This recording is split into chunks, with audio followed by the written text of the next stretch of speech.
다윗의 처음은 우리가 흔히 얘기하는 것처럼 흙수저였습니다. 다윗은 이새의 아들이죠. 그런데 이새에게 아들이 몇 명이 있었죠? 8명이나 있었습니다. 다윗은 그 중에 제일 막내 8째였습니다. 그래서 집안에서 존재감이, 소위 얘기한 존재감이 제로였습니다. 그러니까 위에 층층이 형들이 하도 많으니까 막내 아들 다윗은 있는지 없는지 그냥 관심 밖에 있는 그런 인물이었다는 거죠. 다윗은 또 우리가 잘 아는 것처럼 양을 치고 있었습니다.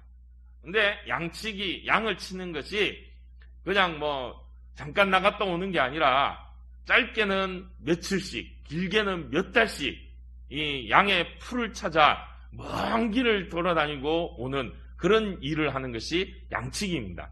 그러다 보니까 몇 날 며칠씩 집 비우는 게 늘 일이고, 그래 가족들도 다윗이 안 보이면 양치러 갔는가 보다 그렇게 생각하고 다윗이 있는지 없는지 별로 관심도 없고 크게 신경도 안 쓰는 그런 인물이 다윗이었다는 거죠. 그래서 이제 사무엘이 하나님에게서 말씀을 받고 이새의 집에 가면은 내가 사울 다음으로 이 왕을 세울 사람이 그 집 아들 중에 있는데 가서 그에게 기름을 부어라 해서 사무엘이 그 하나님의 말씀을 붙잡고 이새의 집에 갔습니다. 그래서 첫째 아들부터 하나님한테 묻죠. 이 아들이 하나님 말씀하신 그입니까? 그러니까 하나님이 아니다. 또 둘째도 아니다. 셋째도 아니다. 넷째도 아니다. 7째까지 가니까 아니다. 그래서 이새에게 사무엘이 묻죠. 이 아들이 다입니까? 그러니까 그때서야 이새가 맞다. 막내가 있었지. 그러면서 다윗을 불러왔대. 그 정도로 다윗은 존재감이 없었다는 거죠. 그런데 그 다윗이 이렇게 유명한 인물이 될 사건이 일어나죠. 그게 어떤 사건이죠? 골리앗을 쓰러뜨렸습니다. 이스라엘이 블레셋과 전쟁할 때 이 블레셋 진영에서 골리앗이라고 하는 장수가 나왔습니다. 이 골리앗은 키가 엄청나고 기골이 장대한 거인이었죠. 성경의 수치로, 요즘 이 수치로 환산하면은 골리앗의 키가 거의 3m에 가까웠다고 합니다. 우리나라에 요즘 TV에 나오는 서장훈 옛날 농구 선수였던 그 사람이 2m 넘다고 그러죠. TV에 보면 그 사람 서면은 보통 사람들 어깨에도 잘 안 옵니다.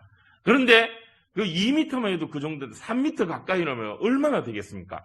어마어마하죠. 보통 사람 한 2배 정도 되는 그런 키를 갖고 있는 골리앗이었죠. 그건 키만 큰 게 아니라 힘도 셌던 것 같습니다. 그리고 전쟁에 능해서 그야말로 백정백승하는 그런 장수가 골리앗이었다는 거죠. 그 골리앗이 블레셋 군대 앞에서 이스라엘을 향하여서 소리칩니다. 나를 대적할 자 누구냐? 나와라! 이스라엘의 용감한 자 누구냐? 나와라! 내가 싸워줄게! 누구든지 덤비라! 그런데 이스라엘은 그 골리앗에 대항해서 싸우러 나올 용기 있는 자가 아무도 없었습니다. 심지어 왕인 사울도 골리앗의 모습을 보고 기가 죽어가지고 꼼짝 못하고 나서지 못하는 그런 모습이 있었죠. 그렇게 움츠러든 이스라엘의 모습을 보고 골리앗이 소리칩니다. 급기야 하나님의 이름을 욕되게 일컫는 그런 만행도 서슴없이 저지르고 있습니다. 그럼에도 이스라엘에서는 어느 누구 한 명 나서는 사람이 없었다는 거죠. 그런데 그때 다윗이 아버지 심부름으로 형님들이 잘 계시나 보려고 왔는데 그때 골리앗의 그 소리치는 모습, 하나님의 이름을 망령되게 일컫는 그 모습을 보고 다윗의 마음속에 이 의기가 타올랐죠. 하나님이신 성령으로 다윗의 마음에 누가 할례받지 못한 자가 하나님의 이름을 함부로 일컫는데 감히 그냥 있을 수 있느냐? 그래서 다윗이 골리앗에 대항해서 나갔습니다. 나이 어린 다윗이 어느 누구도 나서지 못했는데 골리앗에 대항해서 나가서 물맷돌로 골리앗을 쓰러뜨리게 됩니다. 아무도 못 이긴다 했던 골리앗이었는데 어린 다윗이 이 물맷돌 한 방으로 그냥 쓰러뜨리게 되니까 그야말로 단숨에 구국의 영웅이 되어버렸습니다. 온 이스라엘 전국에 소문나는 그런 스타가, 요즘 말로 스타가 되었다는 거죠. 다윗 그러면 전부 다 역시 다윗, 골리앗을 쓰러뜨린 다윗, 다윗이 최고다. 그러면서 이 온 나라에 소문이 퍼지면서 노래가 나오는데 어떤 노래가 나옵니까? 사울은 천천히고 다윗은 만만이다. 당시 왕이었던 사울은 1000명을 대항해서 싸워 이길 수 있는 장수라면 다윗은 10,000명을 물리칠 수 있는, 사울보다 다윗이 더 낫다. 왕보다 다윗이 최고다. 이런 얘기가 나오니까 왕인 사울이 가만히 있겠습니까? 다윗을 좋게 안 보겠죠. 다윗을 향한 시기가 이 사울의 마음속에 막 불을 때 일었습니다. 사실 그때 이미 사울은 다윗을 가까이 하고 있었습니다. 왜냐하면 성경에 나온 대로 사울은 하나님을 멀리하면서부터 말 그대로 하나님에게 버림받고 악령에게 사로잡혀서 매일 밤마다 번민하며 머리가 아프고 괴로워했다고 하죠. 그때 다윗이 이 수금을 타고 하나님을 찬양하는 그 다윗의 노래를, 찬양을 듣고 사울이 마음의 안식을, 평안을 얻었다고 합니다. 그래서 다윗을 늘 가까이 했다고 하죠. 그런데 동네 소문이 이 사울은 천천히요, 다윗은 만만히요, 백성들이 다윗의 인기가 막 올라가니까 사울이 그 시기를 참지 못했죠. 악령이 더욱더 그 시기에 불을 붙여가지고 급기야 다윗을 향하여 창을 던지게 만들었습니다. 이제 다윗은 더 이상 사울 곁에 있을 수 없죠. 그래서 사울을 떠나 도망가게 됩니다. 그런데 그 다윗을 쫓아 사울이 따라오게 되죠. 가는 곳곳마다 사울이 따라오고 다윗을 돕는 자가 있으면 사울이 그냥 두지 않았습니다. 심지어 제사장들까지도 죽여버리는 그런 만행을 저지르죠. 이제 다윗은 더 이상 자기 조국 이스라엘 땅에 있을 곳이 없습니다. 결국 자기 조국을 떠나 다른 나라로 소위 얘기한 망명을 하게 되는데, 그때 간 곳이 하필이면 블레셋 땅입니다. 블레셋의 왕인 아기스가 이 다윗을 맞아들이려고 했다는 거죠. 왜냐? 원수의 원수는 친구라고. 사울이 원수인데 사울이 다윗을 또 원수로 여기니까 이 사울의 부하였던 다윗이 사울에게 버림받았다 하면 그 사람 어떻게 잘 데리고 와서 쓰면 내 편이 될 수 있지 않을까? 또 다윗이 골리앗을 쓰러뜨린 장수 아닙니까? 그런 이 아기스 왕의 생각이 있었지 않은가 합니다. 그런데 아기스 왕의 부하들이 반대했습니다. 왕이시여, 저 다윗이 어떤 사람입니까? 우리의 원수 아닙니까? 골리앗을 쓰러뜨린 다윗이 아닙니까? 저 다윗이 우리 가운데 있다가 갑자기 어느 날 변심해서 우리를 대항해 싸우면, 우리 안에서 우리를 치면 우리가 그걸 어떻게 감당합니까? 저 그냥 두면 안 됩니다. 저 다윗을 죽여야 됩니다. 이렇게 부하들이 막 얘기를 하는 것을 다윗이 듣게 되죠. 그때 다윗이 어떻게 했습니까? 미친 척을 했습니다. 침을 흘리며 벽에 막 머리를 부딪히면서 막 미친 척을 하니까 아기스 왕이 우리 가운데 미친놈이 없어가 저 하나 더 데리고 왔냐 하면서 그야말로 다윗을 불쌍히 여기고, 그래서 겨우 목숨을 부지하면서 여기도 저기도 아닌 그야말로 이곳저곳 떠도는 그런 신세가 되었습니다.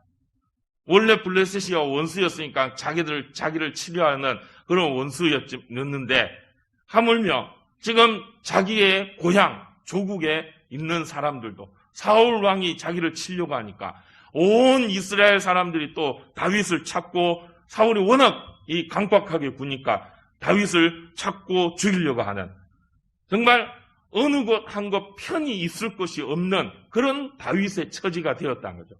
사방이 우겨싸움을 당했다고 그러죠. 앞뒤 좌우 어느 곳에서도 누가 튀어나와 다윗을 죽이려고 칼을 들고 덤빌지 알 수 없는 그런 절체절명의 위기의 순간에 다윗이 있었다는 거죠.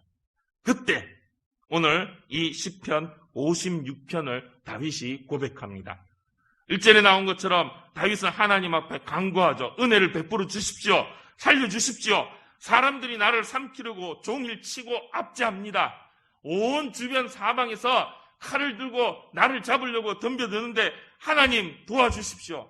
종일 나를 삼키려는 자들이 나를 치려고 하는데 하나님밖에 없습니다. 도와주십시오. 그래서 3절에 이런 고백을 하죠. 내가 두려워하는 날에는 내가 주를 의지하리이다. 다윗은 정말 두려움 가운데 있습니다. 온 세상 사람 어느 누구도 믿을 수 없습니다. 자기 주변에 있는 부하도 어쩌면 믿을 수 없는, 어디에도 마음 놓고 발 뻗고 잘 수 없는 그런 위기의 순간, 그야말로 사방이 다 적들로 둘러싸여 있는 그런 순간에 다윗이었다는 거죠. 그런데 그때 다윗은 누구를 의지한다고 하죠? 하나님을 의지했습니다. 내가 두려워하는 날에 내가 주를 의지합니다.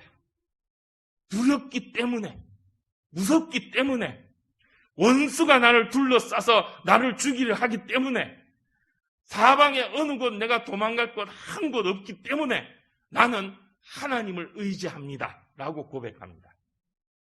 사방이 다 막혀있고 어디로 가야 될지 정말 도망갈 구멍이 요만큼도 없는 그런 상황이었는데, 그런데 다윗은 눈을 들어 하나님을 보았다는 것입니다.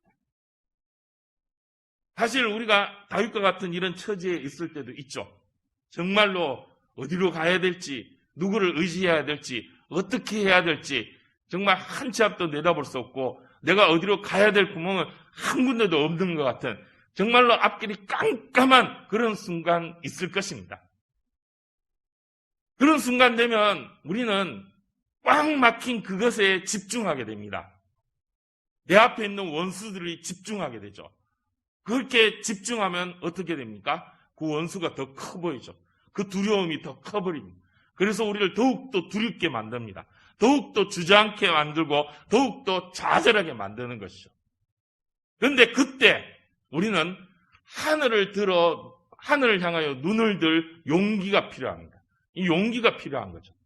눈앞에 있는 두려움에 집중할 것이 아니라 오히려 한 발짝 뒤로 나와서 하늘을 쳐다봐야 된다는 거죠. 사방은 다 꽉꽉 막혀도 하늘은 열려 있다는 거죠. 그리고 그 하늘에 누가 계십니까? 하나님이 계십니다.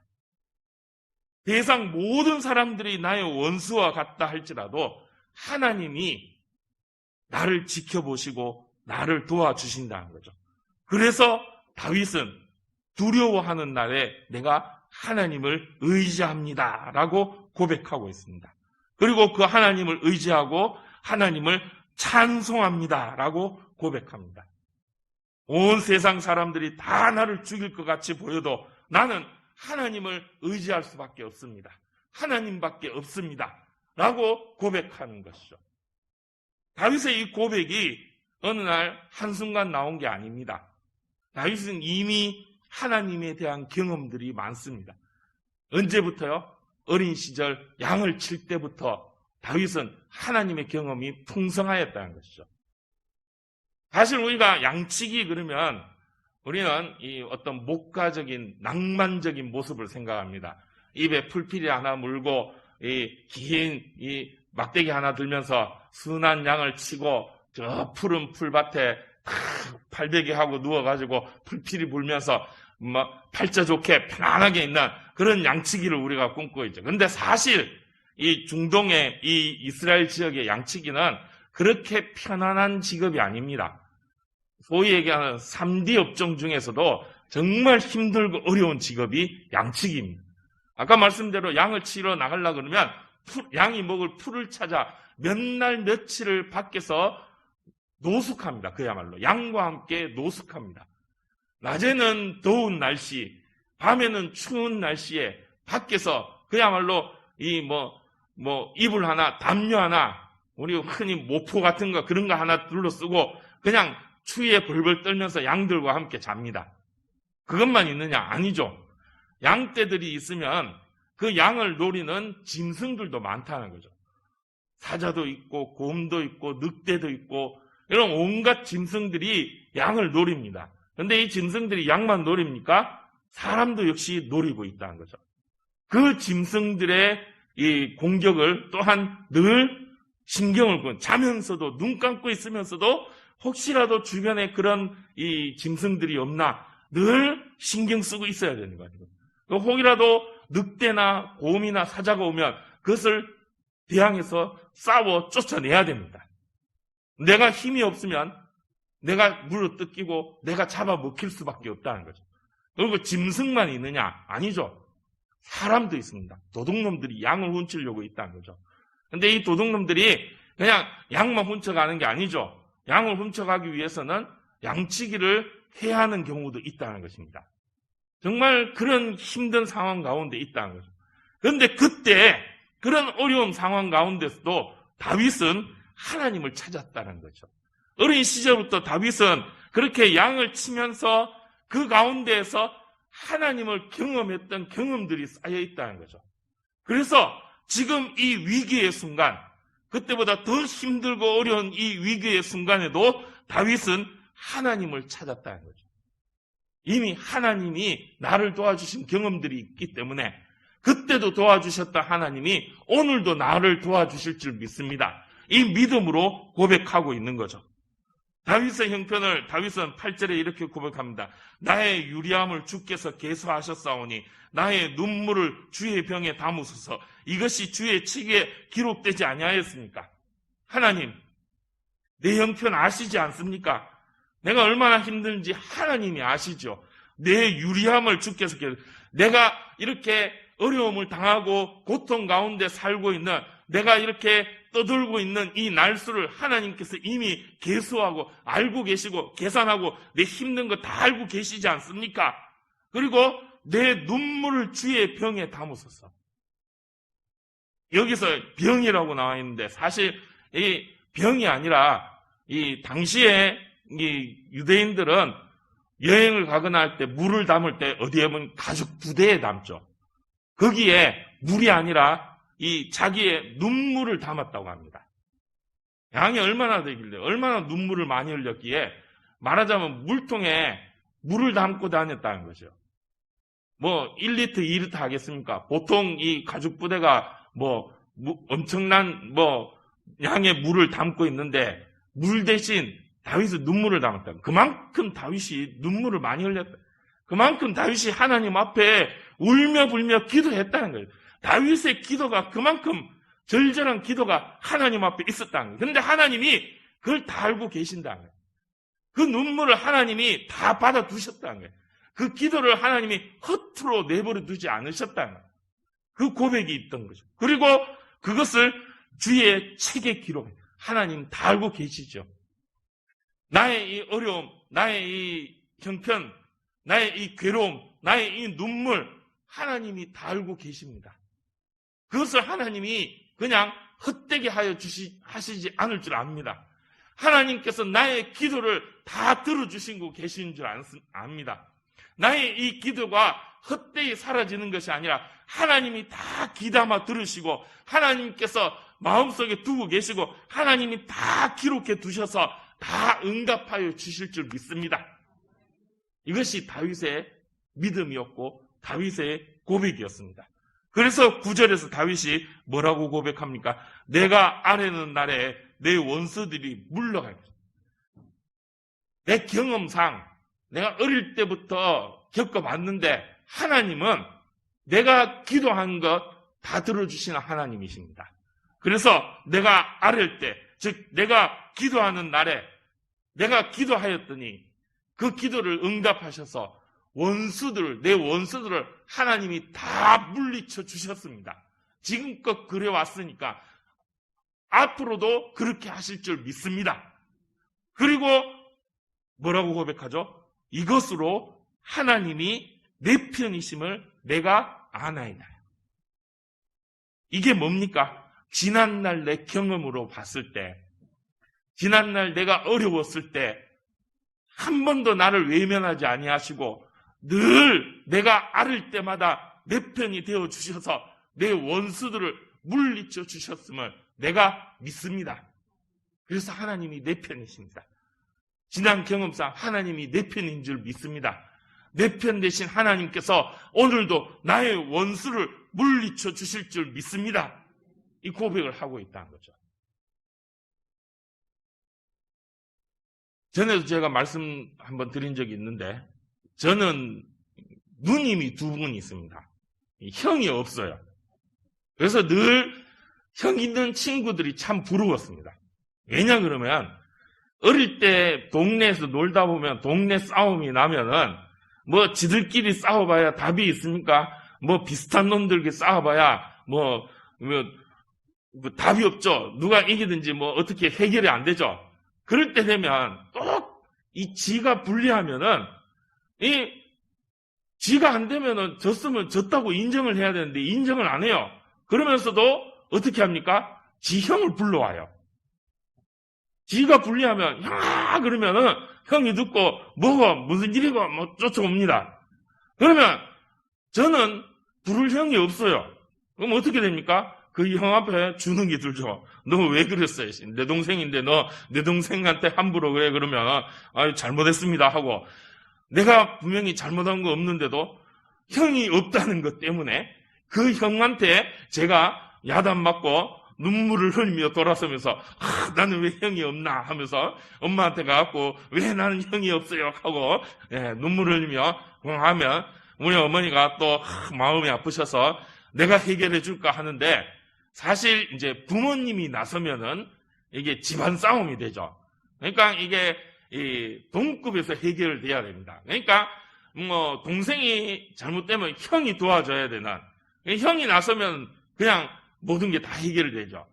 그런 거 보면 저는 참 형이 없으니까 참 그런 부분에서 정말 형 없는 친구들 부럽기도 하고 참 그런 이 섭섭한 마음들이 없지 않아 있었다는 거죠.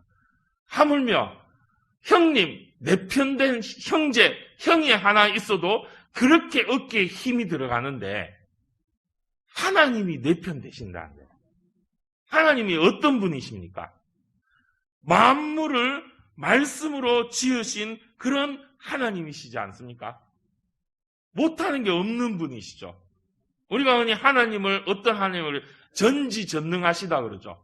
모르는 게 없으시고 못하시는 게 없는 분이 하나님이십니다. 그 하나님이 내 편 되어주세요.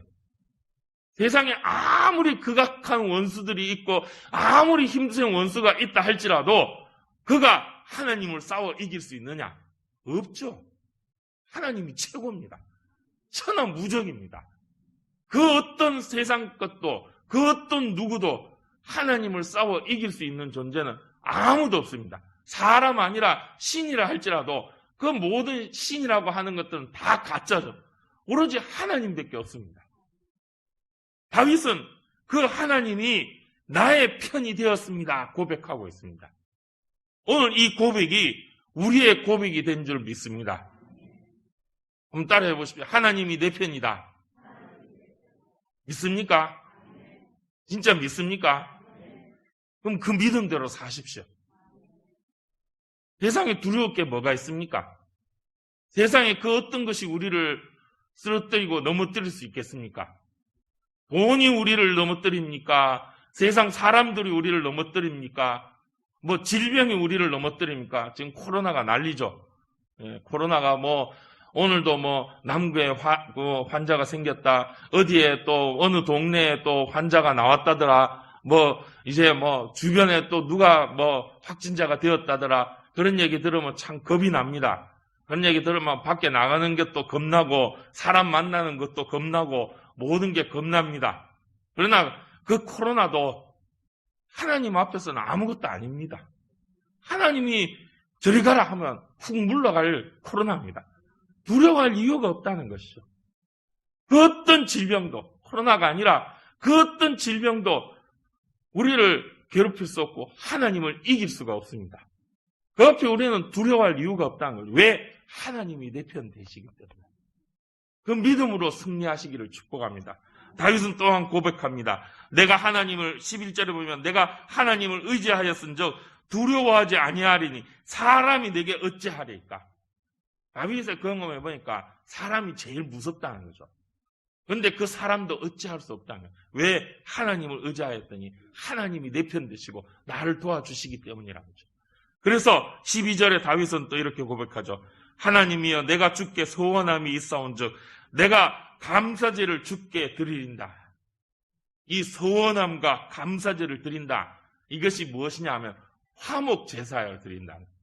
하나님 앞에 내가 화목제사로 하나님 앞에 나아갑니다. 라는 거죠. 화목제사라는 것이 무엇이냐? 하나님과 하나 된다는 것입니다. 화목하게 된다는 거예요. 하나님과 평화를 이루게 된다는 것입니다.